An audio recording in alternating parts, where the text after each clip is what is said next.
I am encouraged to note that a majority of the firearms being destroyed today were voluntarily surrendered by the public, who responded positively to our amnesty programs and community disarmament campaigns. A significant number was also recovered through diligent efforts of our security agencies during targeted operations. I commend both our security agencies and responsible citizens and communities, including religious and community leaders, whose civic mindedness and patriotism have made this national milestone possible. Because of their efforts, our families, communities, and the nation is safe.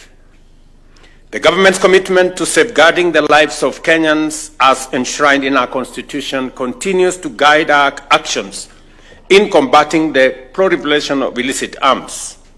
This engagement is further demonstrated by our engagement with regional, continental, and global partners through diplomatic and security frameworks. Our efforts to recover illicit small arms and light weapons are aligned with the Africa Union's Silencing of the Guns by 2030 initiative, led by the Regional Center on Small Arms and Light Weapons. While this target remains work in progress, I am proud to affirm that Kenya has made commendable strides towards that vision. The fact that many Kenyans have voluntarily surrendered illegal firearms is a strong indication that our peace and security strategy is working. It reflects growing public confidence in the government's resolve to maintain order and protect lives. As you have heard, citizens in many parts of Kenya, because we have consistently worked with security agencies to safeguard their lives and property, have surrendered what would otherwise be dangerous weapons in their hands. That said, we cannot afford complacency. The East African region remains awash with illegal small arms and light weapons, many of which can easily cross our borders and infiltrate our communities. To achieve lasting peace, we must continue working tirelessly to remove all illegal weapons from circulation, both within Kenya and across all our region. I therefore call upon all citizens who may possess illegal firearms to take advantage of our current amnesty and surrender these weapons to the authorities. And I want to ask every citizen not to wait. An illegal firearm makes you less safe. It compromises your safety rather than securing it. And regardless of your intentions, possession of illegal firearms is unlawful, and those found in possession will, of course, face the full force of the law. If you have genuine security concerns, the proper course of action is to engage with law enforcement agencies. We are here to listen, to respond, and to ensure your safety through lawful and structured means. In the same vein, I direct all state agencies that are custodians of government-issued firearms to uphold strict accountability and ensure proper management and control of firearms under their charge. Any form of pilferage, diversion, or misuse of state firearms must be prevented with utmost vigilance. Ladies and gentlemen, Kenya has consistently championed the adoption of strong and universal frameworks in arms control. Consequently, we are actively considering the ratification of global treaties, such as the Arms Trade Treaty, which seeks to regulate international trade in conventional arms and prevent their illicit diversion and misuse. Accordingly, I ask the relevant state departments and agencies to begin the necessary processes and establish modalities for Kenya to sign all relevant arms control treaties that align with our national interest and security imperatives. At this juncture, I wish to recognize and thank the National Police Service, particularly the National Focal Point on Small Arms and Light Weapons, for their exemplary coordination and facilitation of the many stakeholder engagements as we work together with regional partners in this mission. Your commitment and diligence are highly appreciated. Allow me also to congratulate our valued partners in arms control, including the Regional Center for Small Arms and member states, as you mark 20 years of coordinating the region's response to control and management of small arms and light weapons. I also acknowledge other national and international partners who continue to support Kenya in this very vital endeavor. Allow me also to commend our police service for their professionalism, their commitment to national duty, and as I promised and as I committed, that we are going to work to ensure that we improve the terms of service for our policemen and women, and also work with them in modernizing the equipment, the facilities that they use to protect our country.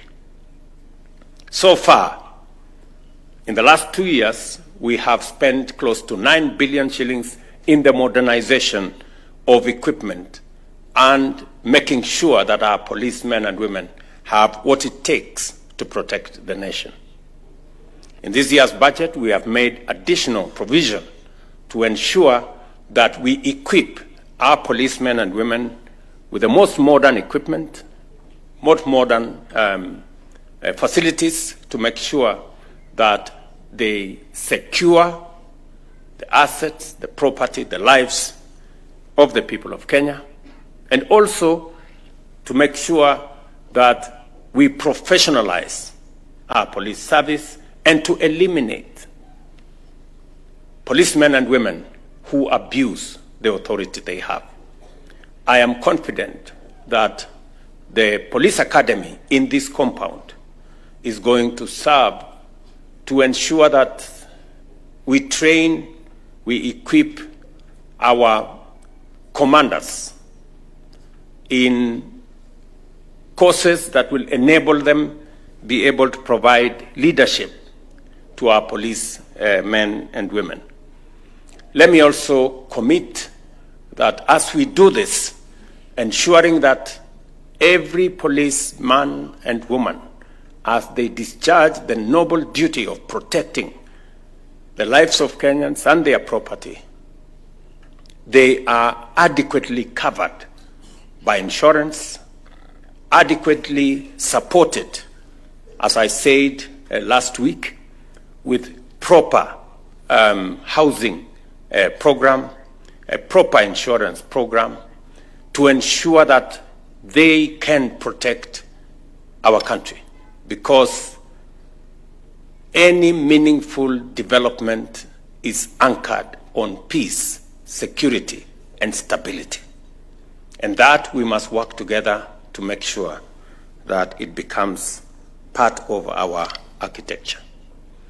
We will, as has been said by the security minister here, equally protect citizens from rogue police officers and make sure that we hold them to account so that we can have a nation that is based on the rule of law, where everybody is serving under the rule of law.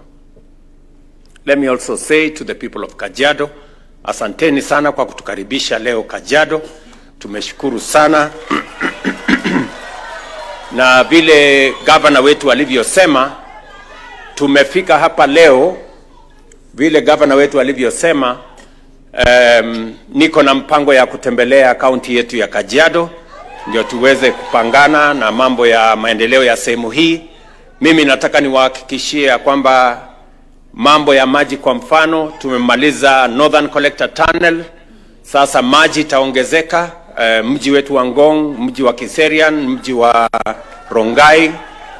Vile vile tumekubaliana ya kwamba wakati tunapanga mambo ya maendeleo ya taifa letu la Kenya, hii Kajiado haiwezi kubaki nyuma. Vile muliona ya kwamba tuko na mpango ya program ya housing ili kuondoa wananchi wetu katika vitongoji duni. Hapa Ngong tuko na program ya affordable housing. Hapa tunajenga nyumba awamu ya kwanza 1,800 hapa, na mimi nataka niwahakikishie wananchi wa hapa ya kwamba hizo manyumba ni manyumba ya wananchi wa kawaida. Wale mama mboga wako hapa, wale wananchi wa kawaida wako hapa, ndio wataishi katika hayo manyumba. Vile tunajenga masoko Kenya. Kwa sasa tumefikisha masoko karibu 300. Na hapa Kajiado tunawajengea soko mpya 10. Na kuhakikisha ya kwamba wafanyabiashara wetu, hasa wale wafanyabiashara wadogo, wanafanya kazi katika mazingira yenye iko na usafi, mahali kuna stima, mahali kuna maji, mahali kuna usafi, ndio tuweze kusukuma mambo ya maendeleo ya taifa letu mbele. Asubuhi ya leo, sikizeni watu wa Kajiado, asubuhi ya leo nilikuwa naangalia orodha ya wale watu waliojisajili ama kujiandikisha kwa SHA, na watu wa Kajiado wamefikisha watu 410 tayari wamejiandikisha kwa program ya SHA. Na mimi nataka ni encourage watu wa Kajiado. Kwa Kenya mzima, Kajiado ni namba 23. Mumeandikisha wananchi 35%. Mimi nawasihi watu wa Kajiado muongeze kasi, mutie bidii, kwa sababu tunataka tuhakikishe ya kwamba kila mwananchi kule mashinani anaweza kupata matibabu bila ya kuuza ng'ombe yake ama mali yake ama ploti yake. Tuweze kulipa kupitia kwa bima ya afya inayosimamiwa na serikali ya SHA. And therefore nataka niwahakikishie watu wa Kajiado, program yetu ya mambo ya barabara imeanza kwa kasi, na kazi zile zingine zote tunasukuma pamoja na viongozi wenu. Asanteni sana kwa ushirika wenu na umoja wenu na kufanya kazi kwa pamoja. In closing, let us reflect on what this occasion represents: a resolute stand against violence, a renewed pledge to safeguard our communities, and a reaffirmation of our collective responsibility to build a safer Kenya and a safer region. The destruction of these firearms is not merely a symbolic act. It is a tangible declaration that we reject the tools of harm and embrace the values of peace, order, and justice. Shortly, we shall light the destruction flame, a powerful gesture that will mark our continued march towards a secure and gun-free society. Let this moment inspire us all to remain vigilant, united, and unswerving in the pursuit of lasting peace. To our friends from the region, majirani zetu kutoka Uganda, Tanzania, Rwanda, Burundi, South Sudan, na wale wengine wote, karibuni Kenya. Pelekeni salamu zetu, our greetings to your countries, to your citizens, and our commitment to a peaceful and secure region from the people and government of Kenya. Asanteni sana, Mungu awabariki. God bless. Tumpongeze Rais tena kwa makofi kwa hotuba yake. And with that, Your Excellency, We'll now make progress to the... Okay, we'll do the national anthem before we make progress to lighting of the arms. The anthem.